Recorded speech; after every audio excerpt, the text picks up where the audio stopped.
Good morning, evening, afternoon. Masati here. I'm back. I'm live. God, missed you guys. It was quite an amazing event. Couple things before we get started on our topic today, which is escaping the 1% mindset, how to break free and thrive. Right? And you might go, what's the 1%? Who's the 1%? It's those individuals that are top of their game. They're the 1% of a field expertise. The 1% of their social economic status, the 1% of their intelligence. The top 1% who excel over the 99%, but then there's a lot of issues at that level of achievement. So how do you break free from that? That's what this Masati on Sunday is all about. But first, just coming back live after a couple of weeks. Again, missed you guys. It's kind of interesting how you miss real family, right? But went to sorry guys.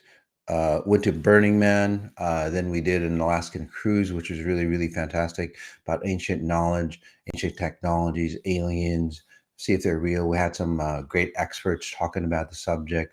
And I'll give you little tidbits of that, of what's going on. But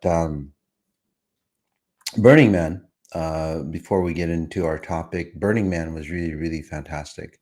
Guys, Demi, if you can throw on some of the Burning Man. I don't know if it's on there or not. I'm not. It's on there? Okay. Sorry, guys. Yeah, Burning Man, when we first started out, is quite amazing, where it was just a sandstorm. It was just a whiteout. It was quite amazing to stand in line. And we stood in line for, I don't know, maybe like 3 to 5 hours just trying to get in. And this was the pre-burn. So the pre-burn is basically the pre-build where we actually raise a city in a very few short time, and that's what we did. I was a electrical guy, the power guy, bringing in power to our camp, which was really fantastic, and the camaraderie of getting into that. And then after the camp is all done, we get to enjoy. But I ended up working on a lot of individuals. That's Faye, me and Faye right there. And we explored. We explored all sorts of amazing artwork. We explored a ton of things out there, different modalities. This is the temple that they end up burning. I mean, look at the architecture. The architecture there, guys. The artwork, the creativity, the camaraderie is really, really, really, really unbelievable. It's really fantastic the way it should be, but obviously not sustainable for several reasons. And I'll be talking actually about that coming up. It's called, I think, on September 29th. September 29th, I'll be talking about the concepts of the burn, what it's all about, what to take away from it. Over here, again, Faye and I at a costume party. Oop. Hey, buddy. Again, if you look at what goes into that, quite amazing. And at this is where they burned the man. I guess my little kitty cat wanted to be in here. And this is the end where we left, where it was a massive sandstorm again. So crazy, crazy stuff. Again, coming up on the 29th, we'll go into, the 10 principles of Burning Man, how to do it the XI way. Because what I did see, despite, the fantastic costumes, the fantastic camaraderie, the love, is that the way of healing, the way of, say, forward advancement is that of the 60s and 70s. It literally takes you back to the 60s and 70s. And well, and we start to recreate what happened, back in the day. A lot of psychedelics, a lot of transformation, a lot of possibilities. But then, the after effects of the 60s is what we have today, right? What's going on today. So why didn't it work? So if it didn't work the first time, what can we do better? What can we take away from all that we've learned and then expand more into it? And that's what September 29th, Masati on Sunday is going to be about. something that we can do more on. And we don't have to wait for Burning Man to do that. We could do it here by becoming exponentially intelligent. So we've got that coming up for you. We also have Awakening the Burn. It's an afterburner, and again, it doesn't have to be you. You don't have to go to Burning Man to really integrate. A lot of individuals are doing like psychedelics. You want to do it the proper way of psychedelics. A lot of you do events. You go to a Joe Dispenza, Tony Robbins event. That could be after your burn, right? Because you want to transform, you want to shift, and this is what this workshop series of hyper meditations is really about. Is one, it's a purification. Getting rid of the content, not the content that you learned, but getting rid of the packaging, right? Because when somebody say serves you knowledge, they serve it from their plate. Would you eat food from other people's plate? Right? They've used it quite a bit, and then they're serving their knowledge on their plate. What you want to do is separate the knowledge from the person. How many of you have gone through that before where you adapted the person's distorted value system, or even their health issues, as you learned something from them or they took over you? This is where that guru mentality, right? Where people get abused by gurus or abducted by gurus, and and those gurus could be of wealth. It doesn't have to be necessarily spiritual. So that's what this awakening the burn is. Module one is purification, two, integration, and three, expanding what you've learned. So anything that you've done out there in the past or will do, this is a really awesome opportunity for you to take advantage of it.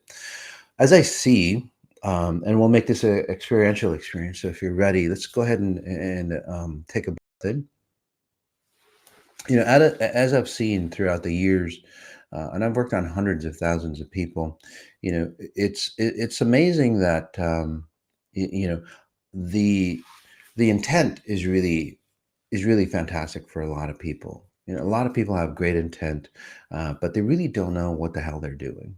They really don't. They have outward effect. It's like, oh well, I'm helping you make a lot of money, for example. Or I'm a shaman, and I've practiced shamanism. Back in the day, I learned from some school that gave me a certificate and so on. And then here here to help you. But most people don't really understand how, say, what learning or knowledge actually is about, and how to, say, dispense it properly without having your bullshit attached to it. Right. So I'm going more and more towards like helping you. There's so much out there, on success mechanisms and everything like that. I'm going more towards, okay, they're fantastic, but let's help you create, say, a process to clean out the distortions. The distortions, so you just understand the pure version of what they're trying to hand out to you, right? And that's really, really important. Hence, in today's case, breaking free from the 1%, will go into um, three topics: the illusion of scarcity, breaking free from linear thinking, and then thriving through consciousness. So the 1%, again, people learn from other individuals, right?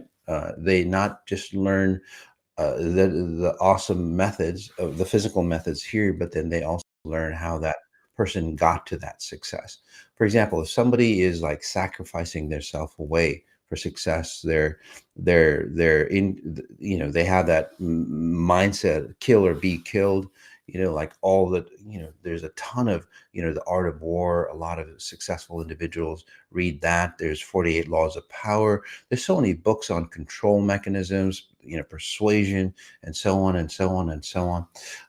And it's people think, well, that's the way it is for success, and it creates an illusion of scarcity. And that's what the problem is with the 1%. So again, the 1% is not just of, say, somebody who is wealthy, the 1% of the wealth, in the world. It's about the 1% of top achievers, no matter what your craft or art is going to be. It's about the 1% of those individuals who go into, a religious, say, knowledge or understanding or spiritual, say, journey. So that 1%, they have an illusion of scarcity.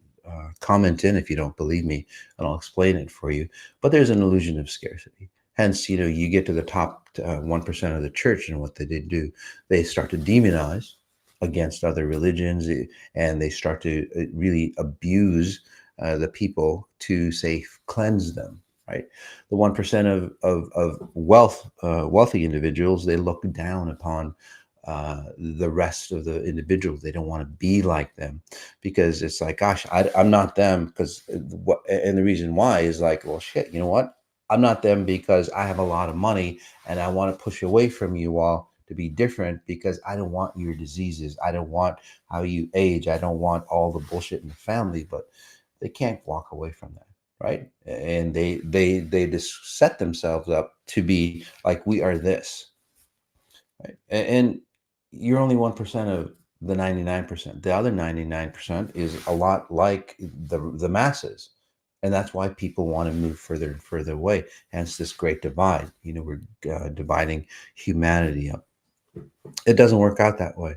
Most people, the reason why there's massive, poverty, if you've ever looked at cities, high-end cities, like, LA, Paris, London, wherever there's a lot of wealth, what's on the opposite side of that? A lot of poverty, a lot of people, walking walking the streets, sleeping in the streets. Why is that? Because they're the, they didn't do wealth right. So this Moss on Sunday, we're going to go through the illusions of scarcity, and trying to do wealth the proper way, the XI way. And then after that, I'll scan you all. Not well, I won't scan you all, but not all of you. But for those who have, say, wealth issues, I'll scan those individuals and tell you what's going on with you. Okay. All right. So let's get started. Um, let's go ahead and take a deep breath in. And as I speak about this, you might will give you a hyper meditation to allow you to, say, check yourself if you're running distorted patterns on, say, success. Okay? No matter what level you are. If you're below the 1%, that's cool. You want to do success right as you start coming into success. If you are the 1%, that's fantastic as well. You can stay at that level and actually enjoy it, be successfully happy. To have that spherical success, all around success, not just money, in the bank for you. All right. So we'll get into the illusion of scarcity. The illusion of scarcity is that the 1% mindset is rooted in the illusion that resources, wealth, and opportunities are finite, which fosters a belief in, like, competition over cooperation. Now, you can't have competition, but in an exponential intelligence way. So XI reveals that the true abundance comes from aligning with higher frequencies of consciousness, where creation is limitless and resources is as well. And success is a feature of becoming exponentially intelligent. And XI, the meaning of success is flipped around. Most lose themselves in accumulation of material possessions to prove their success. But in XI, the more enlightened you become, the more opportunities arise for material wealth. Success becomes a reflection of who you are, not a facade. So what does that mean? Well, it means that people lose their identity to create an identity of success. So think of it, especially if you're a woman. If you're a woman, what do you have to do? You have to play in a man's world. In fact, there's so much out there, so much content on, more women creating more testosterone, especially as they escalate. Look at any of those successful individuals. I don't care. Even Kamala Harris, right? That's running for president. Uh, uh, she feels and looks like a man. Look at any of those individuals in Hollywood, in the news arena, in wealth arena, in politics. I mean, especially any woman that's gone into those higher ranks, they turn into becoming more and more masculine. Now, why would you want that if you're a woman, right? Security is based on, say, a man's frequency. Hence, and then many individuals think that there's scarcity on there as well, right? But in reality, the more you understand or the more you create from a higher consciousness versus this physical consciousness, the more access you have to better tools, better technology, better concepts of self, understanding your employees more. So it expands more and more. And although there's competition in sense, there's competition on how you can be a better version of yourself, and you can learn from other people. It's like, oh yeah, you found a fantastic way to open up a new technology that does X, which is fantastic. Well, you can elevate to that X level, okay, and then you can grow beyond that. But in today's technology, what do? We have a lot of patents. Even Terrence Howard, who's supposed to be a genius on, say, enlivening society and consciousness, he has all the patents, so nobody else can use the genius that's free for you, right?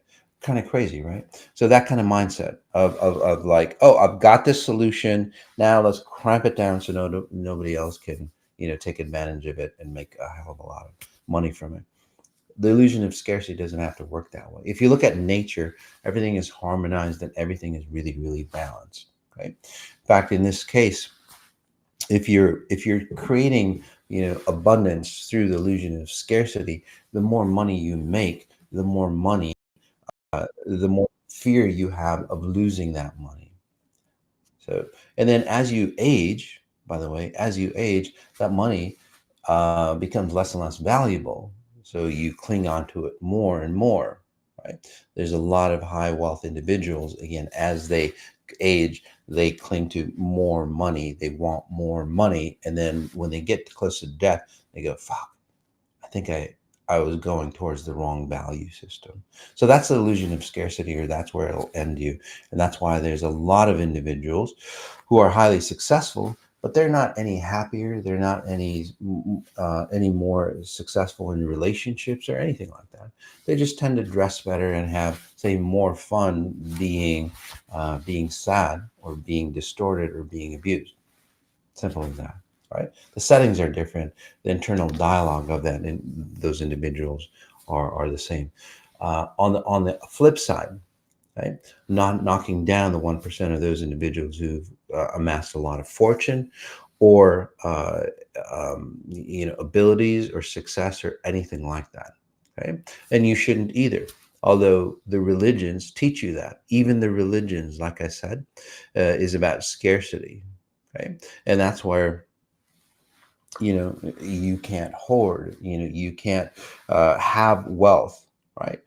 And then it looks like hoarding to you, but there is no hoarding if you knew that you're plentiful, right? So all those concepts of religious ideas, right, of again, scarcity, being wealthy is for a wealthy man, it's harder for a wealthy man to go to heaven versus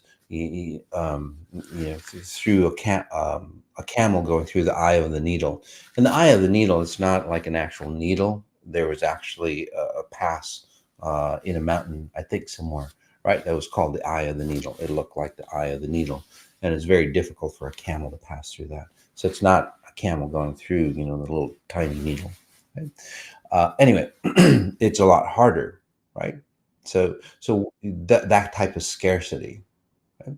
If we understood the XI's version or the universe's version of how wealth actually works, the more you can expand into your limitless possibilities of who you are, the more expansive you can get, the more access of materials and resources can be generated and created for you here.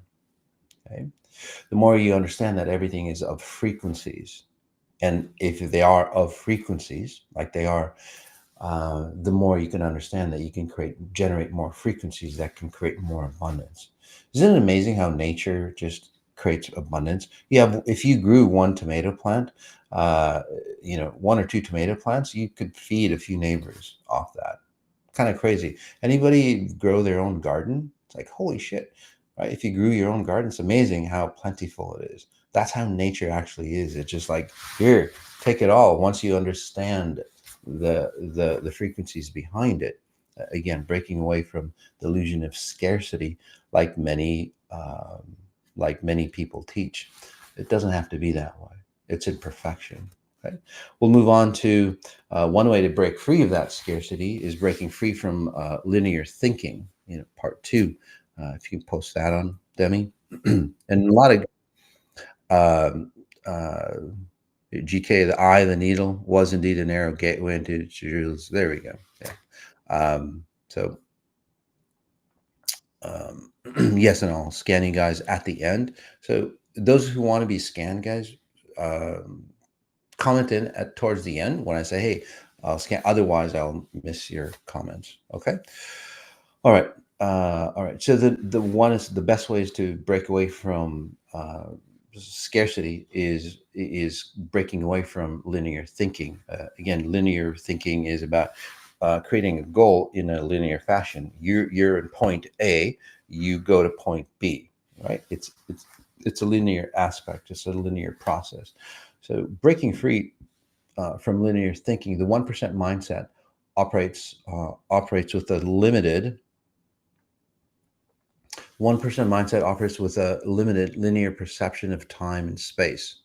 So they see success as a singular hierarchical destination.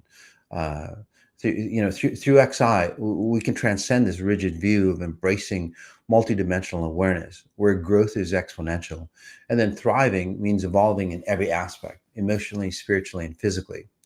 As you align with your true self, you move beyond the linear notion of success and tap into the infinite potential of higher consciousness. So what does that mean? So again, as I was starting to say, and take a breath in. Notice your head area and the neck and the shoulders.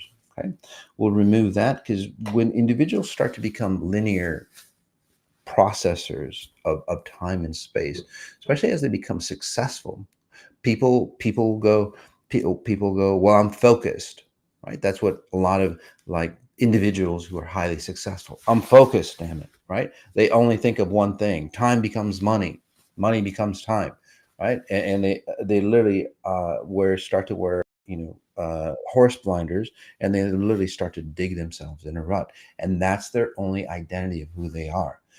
Look at highly successful professionals, right? Football players, for example. And, I work with a lot of wives of football players because their husbands are either kicked in the head too much, and they've gotten abusive and so on, or they've lost themselves in their success.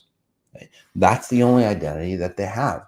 Whether you're a singer, whether you're like Anthony Bourdain, for example, right? He thought that his only value was a cook, a chef going around. He had no other value. He tried to break away from it, but what happened at the end? There's a lot of football players for example, they're a football player. They're a football player when they're with their spouse. They're a football player when they're eating in bed, making love, playing with their kids, whatever they are, their mindset, their success, especially young kids, they're in their 20s and they're making, $10 million. There's nothing wrong with that if you do it right, by the way. But again, it's not done properly. And look what happens to those young kids, right? They're in jail. They fuck people up. They abuse their spouses and all that. So that's linear thinking. That's that linear thinking process, and it becomes narrower and narrower and narrower the more successful you become, or the older that you get. There's only one concept of self, right? No matter where you are, you're still that individual. I'm an opera singer in bed, wherever. It doesn't matter. That person just wants you to be human. So that makes sense for you guys. Okay. So let's take a deep breath in. Let's get rid of that concept of linear thinking. So I've explained what it is, linear thinking, from an XI concept science, an XI science concept. Take a breath in again. archaic concepts. Yes, they are. Okay. Again, so you're at point A, your goal is point B. And that's how society thinks. That's what Tony Robbins, Joe Dispenza, and tons of other people, again, well-meaning, but not understanding the concept of it really well, right? Your point A, point B. And even, we'll just take Tony Robbins as an example. Again, I love the guy's teachings and so on like that, but let's move away to his concepts of it, right? And as a note, this is where Good, Great to Limitless, the new podcast coming out soon. This is, we'll be talking about highly successful individuals, fantastically successful in the physical world, what they did right, and then what did they wrong, what did they do wrong, so we can go expand even more, so we don't keep churning into that same cycle as they did, right? Because that's what society does. They churn. All right. So for example, he's point A, point B, and then like Tony, he takes massive willpower to keep going towards point B. If you read any of his information, it's just massive amounts of willpower. You got to become a gladiator, right? You got to step forward. Start to become stoic. Stoic is basically another sense of going, yep, I'm facing all these challenges, I just got to swallow it, and then show that I'm iconic, and then keep trudging away towards your goal, which is totally fine. You need to be stoic at times, but then, do we have to just swallow all the bullshit that's around us? Why can't we let it go? Because the more you climb into success, because you've had success, just swallowing your pride, swallowing anything there, and just going for it, success won't be of value for you if you don't create more burdens, if you don't become more stoic. To become more stoic, you'll have to have what? More adversity for you, right? That's not the kind of adversity that makes you grow. It makes you sour, but it doesn't really make you grow. Right? This is about, shit, you know what? What's holding me back? What's the competition, right? And letting go of that stuff so you can be free of the bonds. That's what you're supposed to be breaking free from. And as you do, you're not linear. You become expansive of possibilities. So in XI, instead of going from point A to B and then losing yourself, because when you get to the goal, and this is why, how many of you have reached a goal and you go, fuck, what's the next goal for me? Or it's like, I didn't fulfill myself. Or is that it? Right? How many of you have done that? Well, this is what I'm talking about. You lost your identity because of that linear thinking, right? And that's what they teach you. No matter who it is, they teach you. Highly successful individuals, billionaires, they teach their students, just focus, which is good, but focusing in on the wrong thing. You want to focus in on an expansive being of who you are. What you're doing to do that, that's totally cool, right? Some have to go through some suffering to let go, but you're letting go of the cause of the suffering. You're not creating more suffering. In this case, from point A to B, you don't move from point A to B. You expand from point A. You expand yourself, spherical. So close your eyes, take a breath in, imagine yourself. Imagine yourself in a sphere of possibilities. Okay? And imagine that there's a point that you want to reach. Breath in again. Notice your lower spine. There we go. All right. So you expand your possibilities to point B. Look at how many other points that you just covered. So this is where you advance, in your accumulation of money, but this is where your relationships get better. This is where your spiritual access of who you are get better. So again, it's more of an expansive possibility as who you are. You still do the hard work, of course, but you're doing the hard work to let go of your bullshit that you inherited from family and so on. Okay? Very, very different, yeah. And it breaks you away from a linear process, by the way, because you are not linear. You are multidimensional.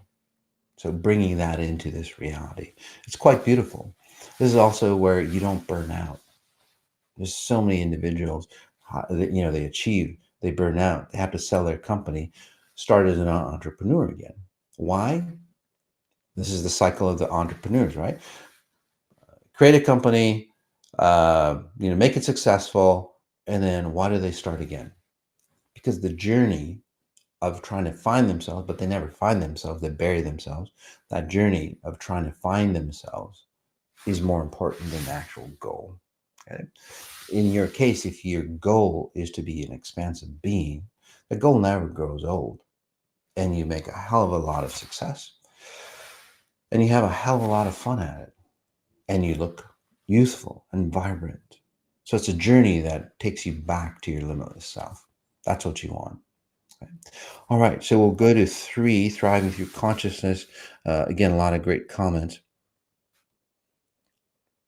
This one was from Thea. Yeah, thank you. My dad would say focus, and that did not help me. I couldn't get the nitty gritty understood. Well, Thea, you're all over the place. I could see why your dad says, focus, but your focus was not on, say, something specific. If you focused on bringing yourself into focus rather than focusing in on an aspect, right? It's almost like ADD, ADHD type. All those individuals, they're all over the place. They can't direct themselves because they're going all over the place. What you want to do is like go towards, the version of your best self. If that was your focus, you would literally, your dad's say suggestion would actually work for you. Okay. Again, great intent. Dad wanted you to stay in time or in tune, but then didn't have the tools or didn't know how to do it properly. Okay? So, spatial referencing would actually be really beneficial for those types of individuals. All right. Tony Robbins' approach seems so masculine to me, not appealing to the feminine energy. Exactly. You have to literally lose your identity. If you look at many of the higher level ranks, successful individuals or people who've become successful, right? He knows how to make people successful, by the way. Unfortunately, again, with that success comes the burden of masculinity, right? And then competition. They compete within each other, which is great, but then it starts to be backbiting, backstabbing, and so on like that. That's what it ends up if you don't do competition properly. In XI, you can redo all that in the proper way and have competition the proper way, right? All right, we'll go to 3, thriving through conscious evolution. So what does that mean? Thriving through conscious evolution. So the 1% mindset often ties identity to past time-bound success. But but as like I said, but as individuals near the end of their lives, you start to realize that what they sacrificed for those successes holds no intrinsic value, right? So in XI, we understand that limitless value comes from recognizing that you are an infinite being, where you're creating a reflection of yourself within a time-bound reality. So this understanding ensures that you, as you age, your worth is not diminished and your successes never go stale. A true success is measured by your continual expansion into higher versions of yourself. So each success becomes a mile marker, which reflects your growth and deeper alignment with truth and your timeless nature. So what that means is that say like, well, we'll pick Steve Jobs or anybody that's successful, Warren Buffett or whatever, right? They made success. We'll take Warren Buffett. Okay? Um, I picked enough on those individuals. We'll take Warren Buffett, right? So Warren, take a breath in. Um, Again, wise individual, highly successful, but Warren Buffett say he made his stake, right, in mining or silver or whatever it is. He made his stake. He knows how to say trade properly, right? That was back in the day. Okay, or a company. A company came out with a great invention, back in the 70s, and they're stuck on that invention. Like IBM, for example, right? They were stuck just on big mainframes. And when the possibility of personal computing came out, they were way behind everybody else because they thought, nope, our success is based on big mainframes. And again, they lost out. So take a breath in again.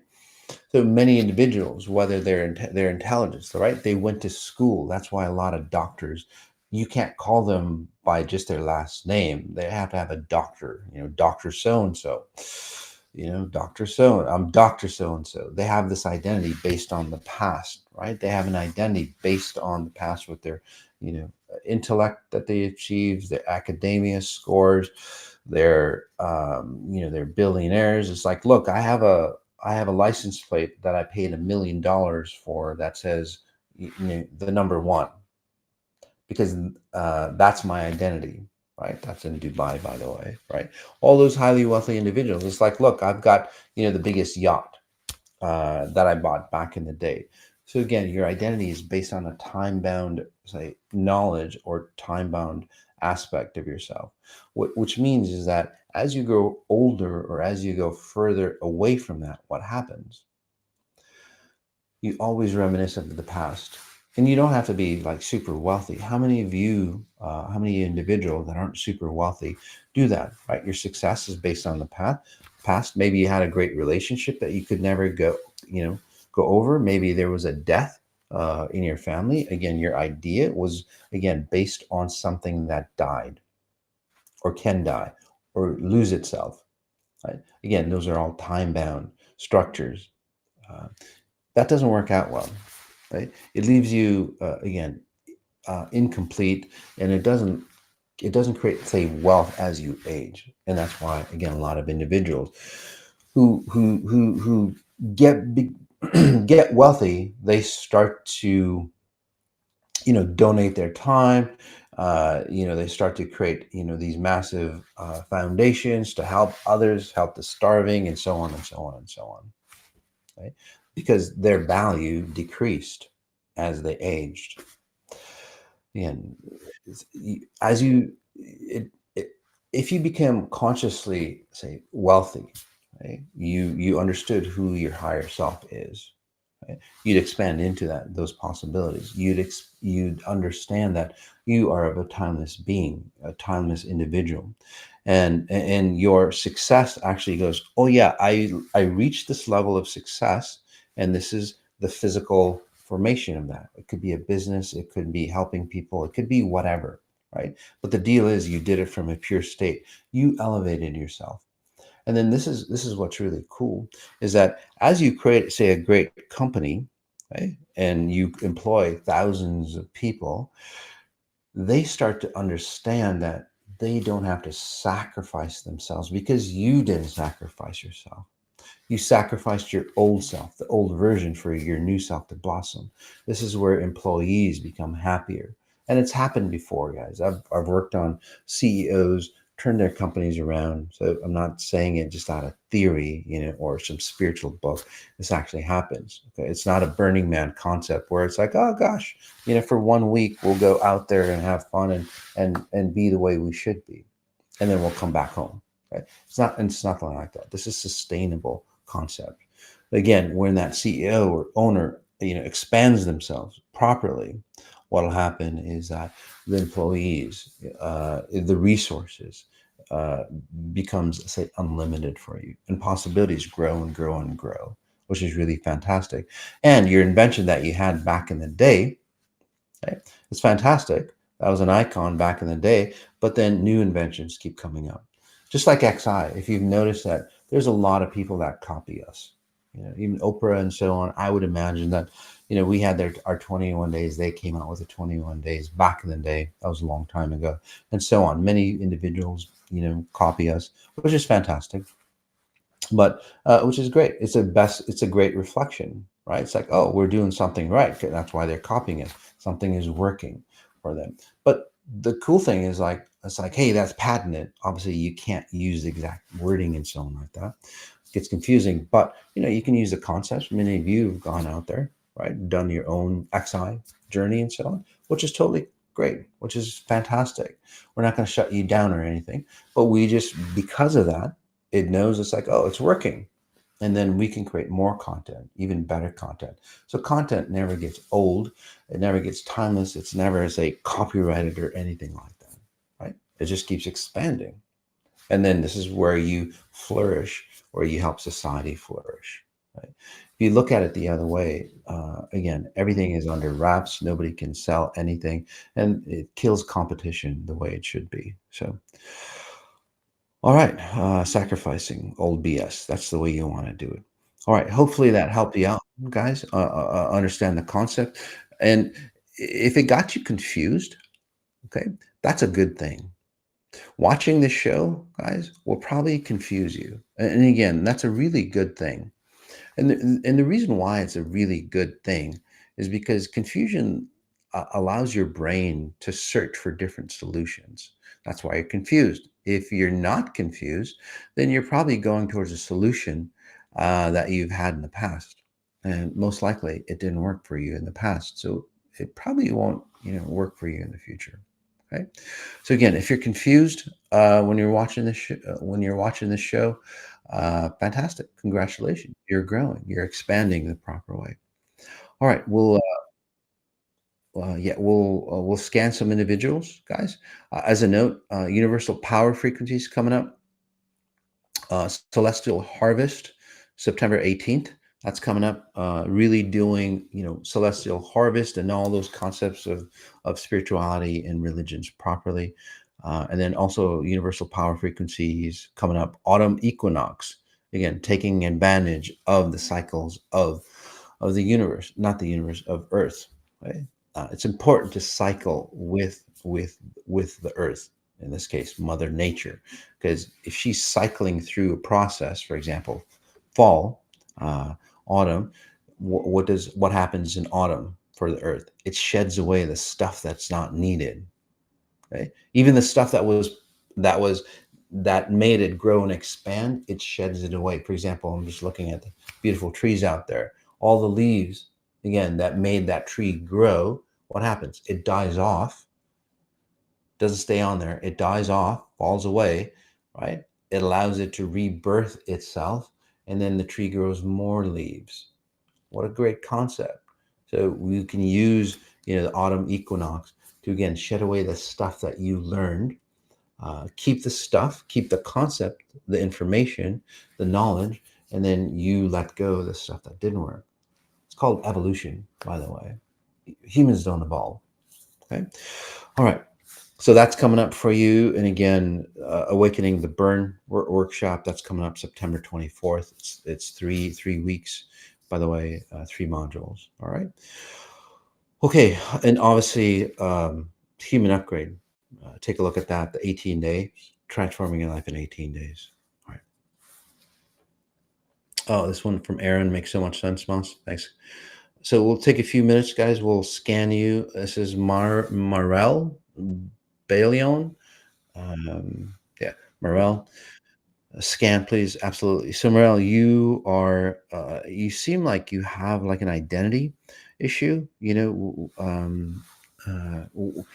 It's like you're female, seems like you're female, but then there's a masculine sense to you, and that's how you get stuff done. Right? So it's become a success for you. So basically, you push into what you want, and again, that becomes successful. But here's the deal: as you push into what you want, right, you have to push harder and harder the more success that you want.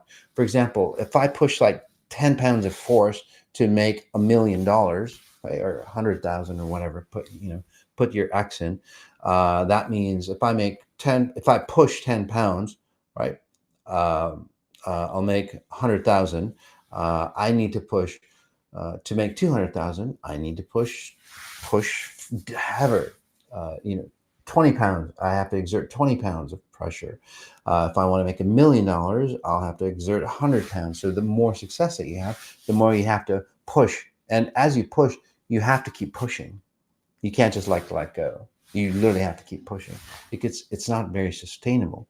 So, and this is where things like break, and then you cycle back to yourself, and then you go forward again. That if that makes sense for you, Morel, it's always like you get really successful, then something has to break for you. You drop back down, and then you push again. Okay. So in your case, what we can do, take a breath in. I'll just start this out for you. And again, the courses that I suggested will help you out even more.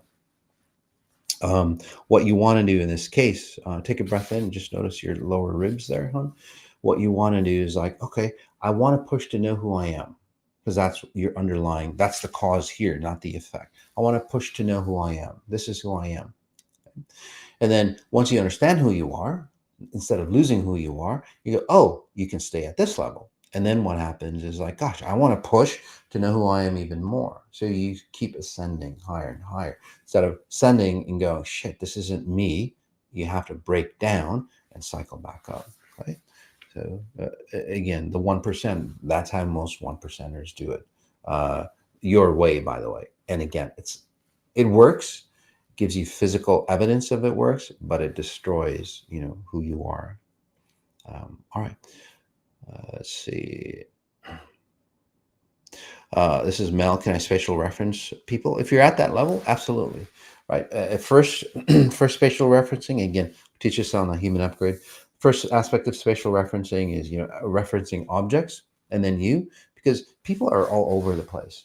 So once you say are stable, understanding who you are, and you're doing a great job, Mel. It's like, oh, I'm here compared to the reality, the solidness of this reality. Right. And then you start to understand, you start to say spatial reference people, and you go, oh, I see where that person is coming from compared to the solid reality is here. The solid reality is inanimate objects, and nature. They're always here in one constant reality where you should be, especially nature. Right. So when you start to reference this is more advanced or intermediate, you start to go, oh, I see where that person is coming from compared to where they are in this reality, and then compared to where they are in my reality. So you can spatial reference, right? Or triangulate where you are. So it gives you more of a precise notion of where you are. And then you can expand even more. So absolutely, Mel. Great question on that. Golden Ray. Is my son safe and well? Uh, Yes. Well, depends on what safety means to you, but as far as health and so on, absolutely. In fact, for you, the more you create that wave of fear around your children, the more possibilities that they pick up on that wave. It's like, mom, even before I read your comment, Golden Ray, on, I see that there's a fear. There's always an anxiety, deep down anxiety that something's always going to happen. That goes back to your early childhood, around 3 or 4. Wow, it seemed like there was a family incident, like an extreme family incident, kind of like a threatening of death or a loss of life or something to that effect, or a break apart, and it just stayed in you as a young child, and you operate from that identity, right? So again, that's the same way with people who have massive success. They hold on to that. They not only hold on to the concept of the success, like you are holding on to the concept of fear, they hold on to the identity of who they were at that moment. That's the problem with it. And so you didn't grow. You just, no matter how old you are now, you're perpetuating that with your kids, right? So the best way to keep your kids safe is you are generating a safe frequency around you, right? And they pick up on that frequency. Got it? Does that make sense for you? All right. This one's really good. Spatial referencing with my 3-year-old. So I would do that, Golden Ray, with my 3-year-old every night to help him get to bed more easily. Yep. That's where you want to do it. All they're doing as little kids is like going, where am I in reference to the reality that I created myself in? Right? Since most adults, parents, they don't know how they create themselves. This reality, say a lens of fear, it's like, oh, this reality is all fear. So your child will create, experiences that is basically all fear, right? So you want to move away from that. Again, when you create success, you want to move away from that, right? If you created success, for example, through the lens of fear, I don't want to be like my parents because they were so dirt poor, they couldn't afford anything. So you go and create a lot of success, right? So for you to create more success, you'd have to expand the idea of poverty even more. That makes sense for you, right? The more success you need, the more poverty you need, because you're referencing your poverty back in the day. Okay, so it's just an equation. and the equation has to equal out. So the same thing with people who are highly fearful, right? They want to protect their kids, but the best way is to let go of the fear that you have, and then your kids will be protected. Do you see the difference there? Okay? You can reference the fear, but again, move away from it. Okay. All right. Okay. This is Christina Mendez. Scan me, please. I have bad frequency.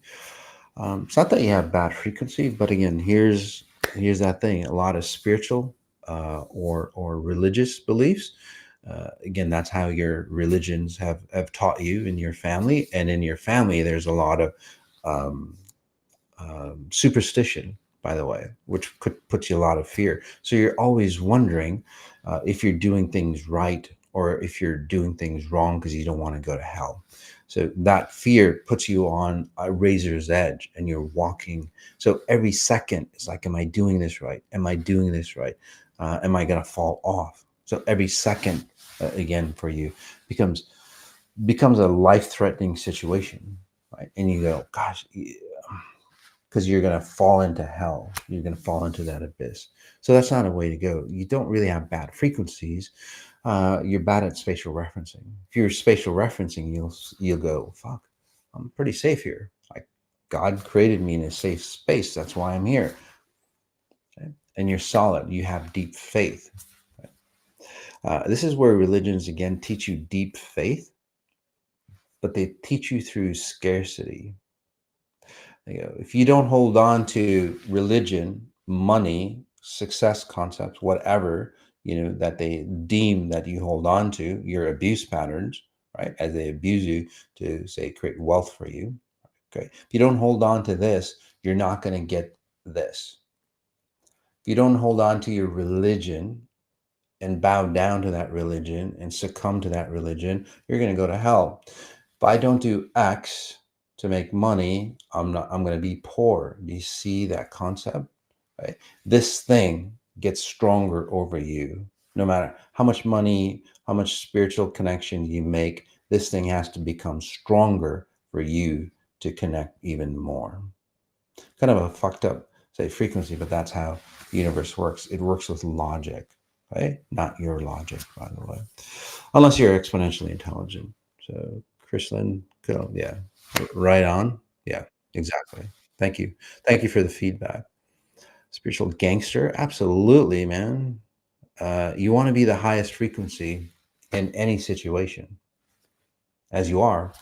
You're the baddest person out there, right? And you dominate the space. Despite anybody's successes, I've walked into rooms with billionaires or highly intellectual people, expertise in their field, who comes out always on top, highest frequency.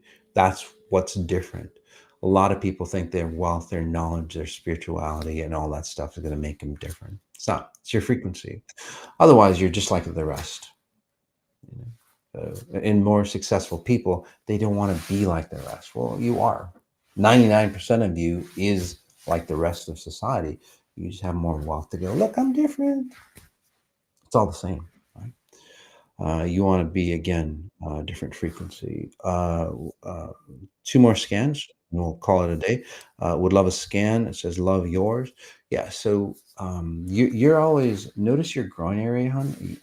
I'm not a doctor, but it seems like you might have abdominal issues there.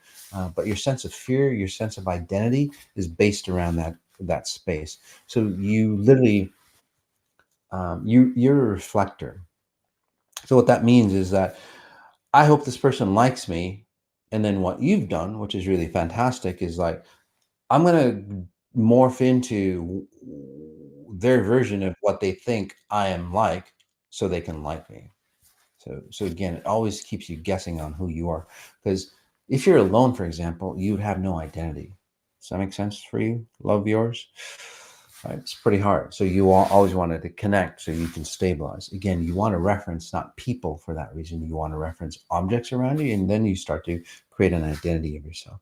Probably back in the day, it seems like you're a feminine frequency, probably your mom, but it could be your father. Your father doesn't seem that solid to me, by the way. made you insecure about who your identity is. So it's like, well, who am I? Who am I? So we should have figured that out between 0 to 7 years old.